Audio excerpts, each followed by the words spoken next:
નમસ્કાર મિત્રો, આપ મારી ચેનલ બેલા બહાર પુષ્પમાલિકામાં સંગીતસભર ગીતો દ્રશ્ય સાથે સાંભળતા જ હશો.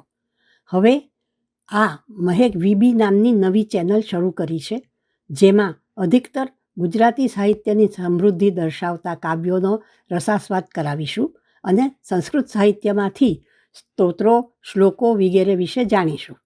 તો જરૂરથી સબસ્ક્રાઈબ કરજો, લાઇક બટન દબાવી મિત્રો સાથે વહેંચશો તથા નીચે કોમેન્ટ બોક્સમાં અભિપ્રાય સૂચનો મૂકશો એવી ખાતરી છે. મિત્રો, આજે આપણે ગઈ વખતે અધૂરી મૂકેલ ઉક્તિની વાત કરીએ. બહુ જ થોડી વ્યક્તિઓએ ઉક્તિ પૂરી કરી અને કમેન્ટ બોક્સમાં મૂકી છે, પણ વાંધો નહીં, ફરી વધારે વ્યક્તિઓ ભાગ લેશે. જેમણે જવાબ લખ્યા છે તેમાં એક જ સાચો જવાબ છે. એમાં છે, શુરા બોલ્યા ના ફરે, ભલે પશ્ચિમ ઉગે સૂર. સૂર એટલે સૂર્ય. મેં જાણી જોઈ અને નીર શબ્દ લખ્યો હતો, જેથી ખરેખર જેને આવડતું હશે એ સાચું લખશે. તો આમણે લખ્યું છે કે વા ફરે વાદળ ફરે, ફરે નદીના પૂર, શુરા બોલ્યા ના ફરે, ભલે પશ્ચિમ ઉગે સૂર. આનો અર્થ આમ થાય છે, વા એટલે વાયુ, હવા, પવન. ફરે, જ્યારે વાયુ ગતિહીન અવસ્થામાંથી પવન રૂપે ગતિરૂપ થાય ત્યારે તે ફરે છે, અને ચક્રવાતમાં તો ખૂબ ફરે છે. એ જ રીતે વાદળ પણ ફરે છે. આકાશમાં નજર નોંધશો તો પળે પળે વાદળના આકાર બદલાય છે, માટે એ પણ ફરે છે. નદીમાં જ્યારે પૂર આવે છે ત્યારે તે કાંઠા તોડી તેની ધારા ફેરવે છે, પણ શૂરવીર વ્યક્તિ કદી પણ પોતે આપેલા વચનમાંથી કે લીધેલા પ્રણમાંથી ફરતા નથી. જેમ સૂર્ય કદી પણ પશ્ચિમમાંથી ઉગતો નથી, છતાં વાતને વજન આપવા માટે અહીં કહ્યું છે ભલે પશ્ચિમ ઉગે સૂર.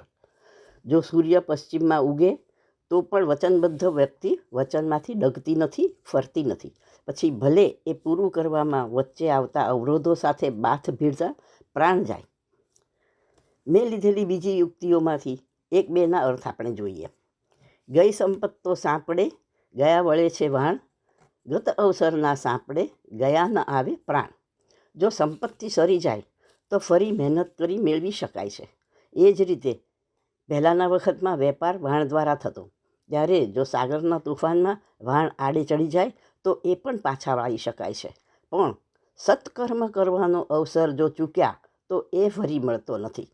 કોઈને મદદ કરવી, દેશ માટે મરી ફીટવાના સમયે જો સંતાઈ જઈએ તો એ અવસર આપણને ફરી મળવાનો નથી. ધારો કે આપણને ખબર મળે કે અમુક વ્યક્તિ દેશદ્રોહ કરે છે, તો સમયસર લાગતી બળકતી વ્યક્તિને જણાવવું જરૂરી છે. પણ એ સમયે જો ન જણાવીએ અને એ અવસર ચૂકીએ તો દેશને નુકસાન થાય. કોઈ પણ સામાજિક કાર્યમાં સમયસર ફાળો ન આપીએ, પછી એ પૈસાથી જ નહીં, એ તો બધા ન પણ આપી શકે, પણ કાર્યમાં કર્મથી મદદ ન કરીએ તો એ અવસર ફરી મળતો નથી. જેમ એક વખત દેહમાંથી પ્રાણ નીકળી જાય પછી એ ક્યારેય પાછો આવતો નથી. માટે સત્કર્મનો અવસર સરી જવા દેવો નહીં. બીજું છે, હૈયે વડવા નળ જલે તોય સાગર ગાય, હસી જાણે ઝેર પી સંતન તે કહેવાય. આમાં સજ્જનની, સંતની, સ્થિતપ્રજ્ઞની વાત કહી છે. ગીતાજીમાં 18 શ્લોક આ સમજવા આપ્યા છે. સાગરમાં જે અગ્નિ છે તેને વડવા નળ કહે છે. એ હોવા છતાં સાગર મોજા ઉછાળીને ધ્વનિ કરે છે અને તેને અહીં ગાય છે એમ કહ્યું છે. એ જ રીતે જીવનમાં જે કંઈ દુઃખ આવે તેને અંતરમાં પચાવીને શાંત રહી હસતા મુખે જીવે તેને સંતનું બિરુદ આપ્યું છે.